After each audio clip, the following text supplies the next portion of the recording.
There are probiotics, omega-3s, collagens, and vitamin E's. So many dietary supplements you could be taking that when you're not, you might feel like you're missing out. Well, that was something Brooke talked about last month on the show with Studio 5 health contributor Miki Eberhardt. We've got a clip to refresh your memory. I think this area in particular has like the opportunity to have the biggest case of FOMO going on, where it's like, okay, I hear you're doing this supplement, so that makes me feel like you probably know something that I don't know. And so maybe you're getting a leg up on your health that I'm missing out on. So should I also be taking that as well? And I think it's important. Miki then shared 5 things we need to know about dietary supplements. And today, she's back for more, but getting more specific. And Miki is sharing what supplements you actually need in order to get that daily health boost. Thanks for being here, Miki. Thank you. I told her, am I going to get chastised on this? And she's like, no, just wait, just wait. So let's start with something really simple. Should we all be taking a multivitamin?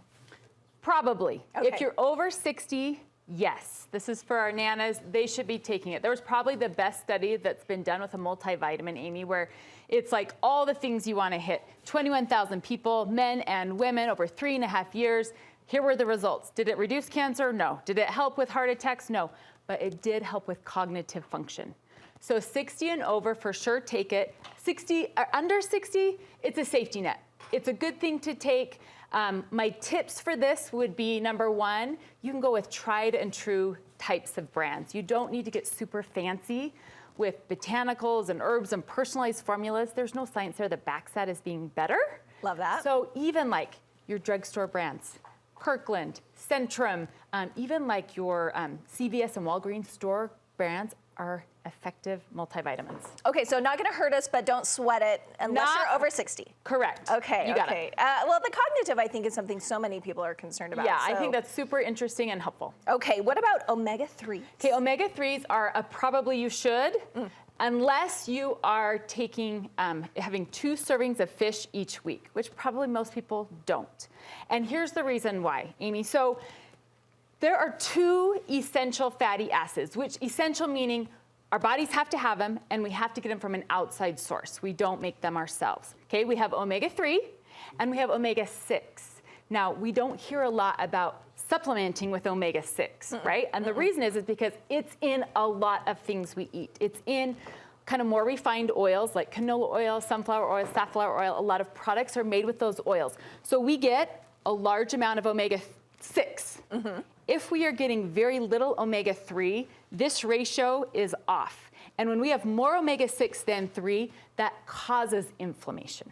Ooh. So we want to reverse we need to balance it out. Correct. Okay. So if I can get omega-3 from either 2 servings of fish a week or from supplementing with fish oil, now I am getting more omega-3 and not as much omega-6. And that is anti-inflammatory, which is why omega-3 is so good for so many things. Heart health, brain health, eye health, mental health, like all of these things. So if you're not taking it and you're not a fish eater, you should take it. Ooh, and is there a good just kind of overall, I've seen like different types of fish oil, or is there just like one that just great covers question. everything? Typically, a general one is fine. If you have a fish allergy, take algae omega-3 instead of fish oil. And my other tip is if you ever feel like you get a fish burp from taking it, like, did I eat trout for breakfast? That doesn't feel very good. Put it in the freezer. Oh. It keeps the potency and you won't get that burp. Ooh, and let me go back to algae, like A-L-G-A-E? L-A-G-A-E. Oh, okay, okay, yeah. algae, think of that one. It's an alternative to fish if you're allergic that has the omega-3. The burp thing, that is a game changer, because I've heard a lot of people complain about that. Who wants that? Freezer. Yeah, put it in the freezer. Okay. The next one I think is kind of trendy. I'm hearing everyone talk about powdered greens. Yes. Do you need it? No. Okay. It does not replace vegetables. It does not have the fiber.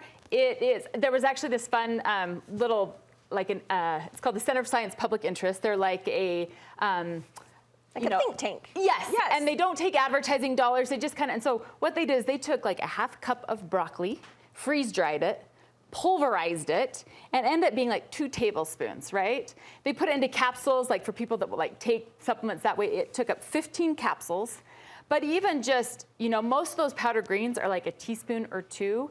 So we would never want to think that replaces my vegetables. Now, where it may like people may feel better taking it. Does it replace something that's not as healthy that I typically drink? Am I getting more water because I'm drinking it?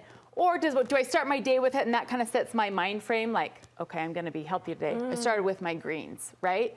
But in the end, some things to think about with this is it's not gonna replace. Like we wanna make sure we're not replacing it and being weary of side effects. So bloating, stomach aches, and some digestive issues are prevalent in some of these products. And sometimes people will take them and think it's something else, that it wouldn't be the greens causing that. Okay, so maybe try not taking the greens if you're having some of those issues. Correct, And see what stop happens. taking them. And another thing that's important is if you choose to take these, choose a product that is NSF certified. And that means most supplements are not regulated by the FDA. If it's something is NSF certified, that company is paid for a third party to come in and check and make sure. What happens with powdered greens, Amy, is we can see an increase in heavy metals like arsenic and lead, and that can be problematic. So third party coming in saying this product does not have that is a safer way to go. Huge, set your mind at ease. Yes. Okay, the other one is also just something more recently I feel like a lot of people are hearing, pre-workout. Pre-workouts, right? This is a product that you take before you work out that gives you more energy and a boost. Maybe I have a better workout because I take it. Do I need it? No. Okay. Can it be helpful? If it helps get me going and I have a better workout taking it, that's helpful. Can it be harmful? Yes, it can be harmful as well. The reason being it usually has a high amount of caffeine and or nitric oxide. Nitric oxide is a vasodilator. So it takes your blood vessels and it opens them up, which when you're working out, if you're getting more blood flow through to your muscles, that's a great thing. The side effect is it can make you feel jittery, shaky, itchy even. It can flush your face red with that increase in blood flow. And some people do not like the feeling of that. Also, if there's any heart issues, that's not helpful, right? That actually can be dangerous. So I would check with a doctor before you choose a pre-workout. The other part of that is a fun tip is that beet juice on its own is a natural vasodilator. Okay, And so that's just what you're looking for. Yes, if you want the feel of it, getting that blood flow going without the side effects, that's a good one. Beet juice. Beet juice, a beautiful pink color, right? I don't know that I would do that, but I do have a friend whose son is on a collegiate track team, and he will drink beet juice before every event. Good for him. So something there. The next one is the only one I hadn't heard of, Okay. BCAAs. BCAAs, this stands for branch chain amino acids. And what this is, so you have 9 essential amino acids, right? Amino acids make up protein. 9 of them are essential, meaning my body needs it, I have to get it from an outside source. Any animal product will have all the essential amino acids that you need. BCAAs are 3 of the 9, and they're different because these 3 are not metabolized in the liver like the other ones. They're metabolized in your muscles. And so that makes people that are in the health and fitness industry feel like, oh, these are gonna be better and help build muscle. The science isn't there to back it up. So if I am just getting full protein from animal products, I really don't need to supplement with BCAAs. They can be helpful for endurance athletes that maybe, it could maybe help with soreness or recovery. The science is still iffy on that, but it might help, it won't hurt. And if you're already supplementing, like if you use a protein powder, it's a whey protein powder, that's an animal product. It already has the BCAAs in the protein. We don't need to overdo it, people. No. Thank you, Miki. I love when she welcome. talks science to us. Where can people find more from you? You can find me on Instagram @Nutrition by Miki. Okay, thanks, Miki. Thanks, Amy.